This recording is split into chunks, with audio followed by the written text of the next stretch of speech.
something new where I started training yoga teachers. So I didn't stop teaching necessarily, but I started teaching others to teach. And that was a new expression for me. And then I gave that up completely too. And I moved on to doing the soul purpose coaching. And now I'm teaching cryptocurrency basics.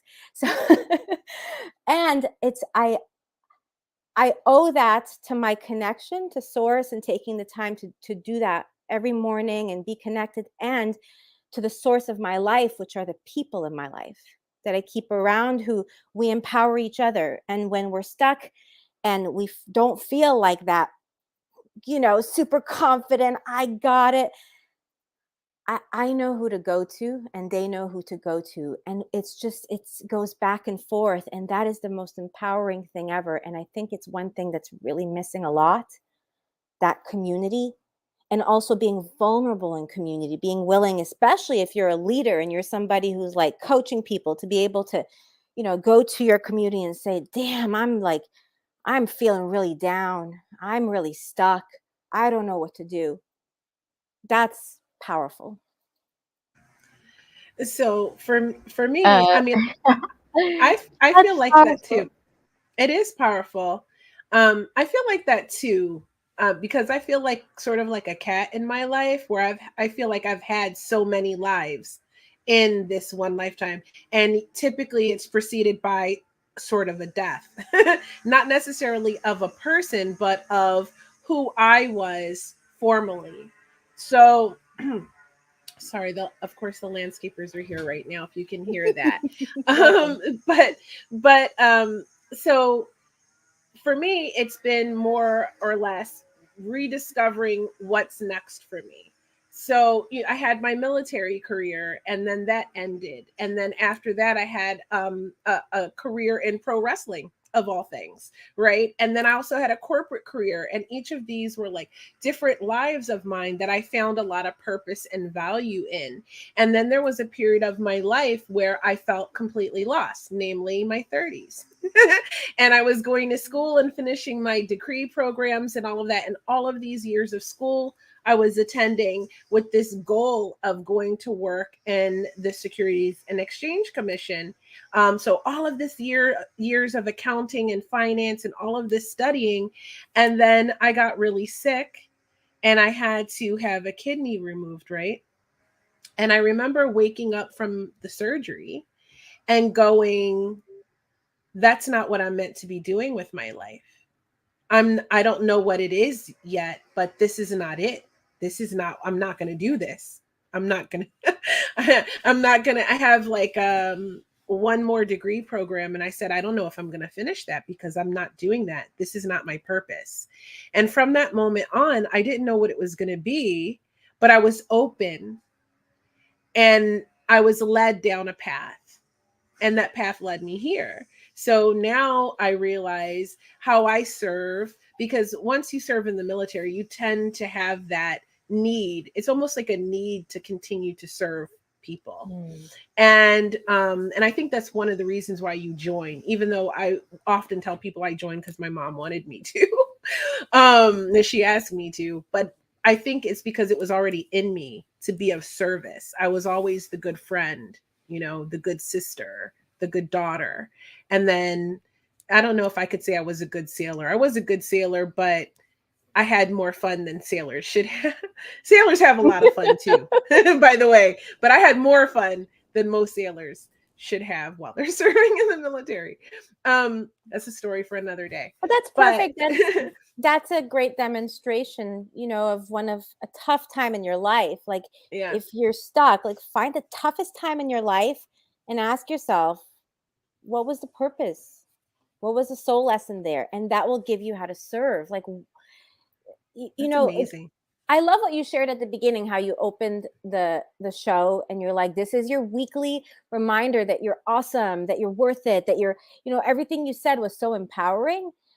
That that is your message, and it comes from the opposite, from not feeling powerful, from that time in your life where you were not feeling all of that, and then you transformed something and you got who you are, and now you're here living your purpose, sharing it, and wanting everybody to get that. It is That's incredible, Kia. It is. It comes from a feeling of, having felt not enough. It comes from a feeling of, I know what it's like to be lost. I know what it's like to feel like I don't deserve. I know what it's like to be in a dark place. So I show up here every week to remind people that you don't have to be alone and stuck there. Not everyone has a good support system also. Some people have an environment that's invalidating and destructive. And your mindset and your environment are the two key components of how you're going to live your life, whether how happy you're going to be, how fulfilled you're going to be. And so if you don't have that support system, I've learned through London Real is you can create a virtual support system that empowers you and supports you through some of the hardest times of your life. And you might not have even met these people in person. Mm. And I do that here. That's what Hot Topics is about. It's a place for people to come and feel supported and ask your questions and vibe with our guests and all of that stuff. But to remind you that life is supposed to be enjoyed. You're supposed to be passionate and purpose filled, and sometimes we Yes. just get lost. Yes, it's so real. Thank you for keeping it real. It is. It's what inspires people. And I really think we teach what we need to learn the most. So I'm teaching people to live their purpose, and I wake up some mornings and I'm like, man, I just, maybe nobody needs this. I start giving myself excuses. Maybe this isn't the right. And I'm like, oh, here, I'm in it too. I'm in it with them, and we're all spiraling together. And there's just, you know, I just have I'm 2 steps ahead of the people I'm coaching just because I've been there, done that, transformed this, and there's no reason they can't be here, done that, transform this too, and move on to their next level. And by me sharing with them, guess what? I get to transform and get to my next transformation because they allowed me to serve them. Well, if how do you? I mean, I have a big question here. Go for it. How do you even? I mean, if somebody doesn't went through any, for example, Kia uh, shared her story, and somehow she managed. Her soul talked to her. What if you're someone that the soul hasn't talked yet? You want your soul to talk to you, but hasn't done it yet. So how do you find your purpose? Oh, How do you navigate your life yes, to get that's to a great be? question. So, one of the ways that I find is effective is using the mirror of people around you who love you, respect you, honor you, really see you. I remember I was asking around, what am I really here to do? How do I serve best? And I was getting answers from people. And one of the things that came up that was a common denominator from the answers is like that I'm very nurturing, and around me, people just get to be themselves and they get to um, experience being loved regardless of how bad they've been in their life or how great they are. And I took that and I ran with it, Matilda.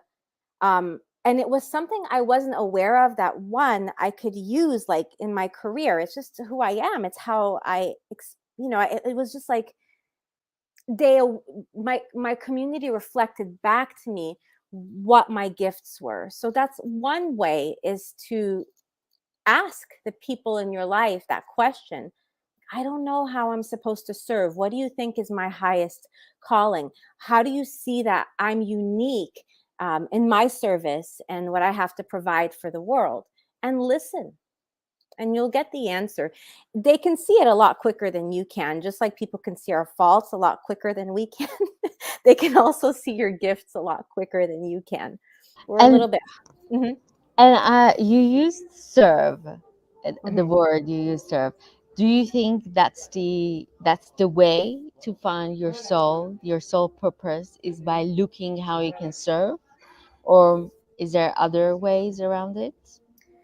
You know, I think service is a pathway to the divine.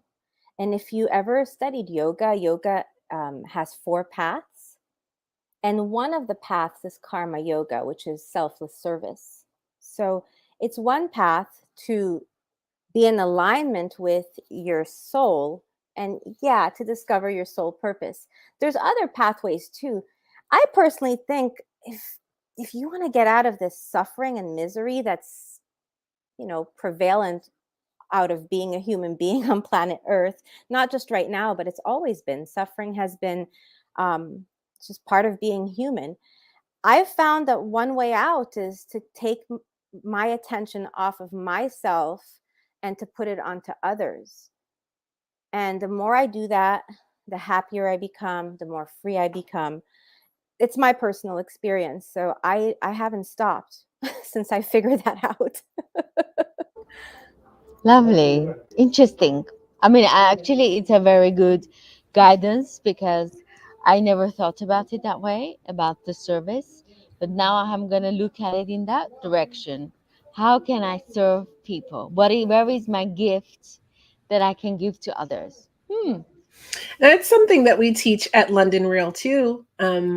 It's about being of value. That's how we term it. It's about Mm, being of value, adding value to the community, whether it's via social media or through a podcast or a course that you've created. But how can you add value to those around you? And if that's not your thing, if you say you work at a 9 to 5 job, right? How can you be of value in your role there? fair. And if you are not happy, if you're going to work every day and you're clocking in and you're collecting a check and you're not happy, then maybe it's time to reevaluate where you could be of service. Maybe that's not where you're best of service. Mm, Maybe that's just what you're doing to collect a check, but is there a way for you to find other employment via remote work or at another organization where you get to enjoy what you're doing, you can be of service, and you can find fulfillment that way? I think a lot of people chase paper. Obviously you need money to live, right? So we know we need money, but how are you best happy? Maybe the thing that you love doing doesn't make a lot of money, but can you make a life?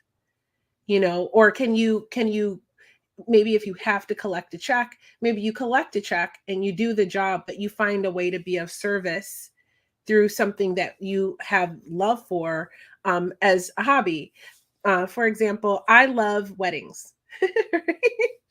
Right? I really, really love weddings. I've been married a couple of times, but I love to attend weddings. I love to be at weddings. So I was asked to marry someone.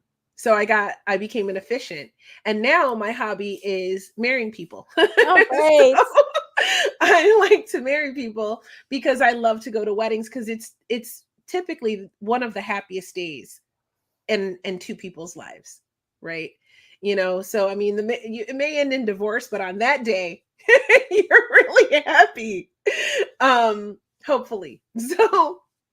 So that's something, and it's something that you can do on the side. And if you're lucky, you can find a lot of joy and fulfillment, if not in the work itself that you're doing, but with the people you're working with, right? And that's something I hated corporate. I just absolutely hated working in corporate America. But I always loved the people that I was working with, 9 out of 10. I mean, at least some of them, let's be real. So I found a lot of joy in that connection as Yeah, well. Hmm. absolutely. You know what I'm thinking? I'm thinking because we're not teaching our children, or society is not talking about it, that you need to be happy. It's kind of a taboo, actually. If we say, oh, we have a happy life, it's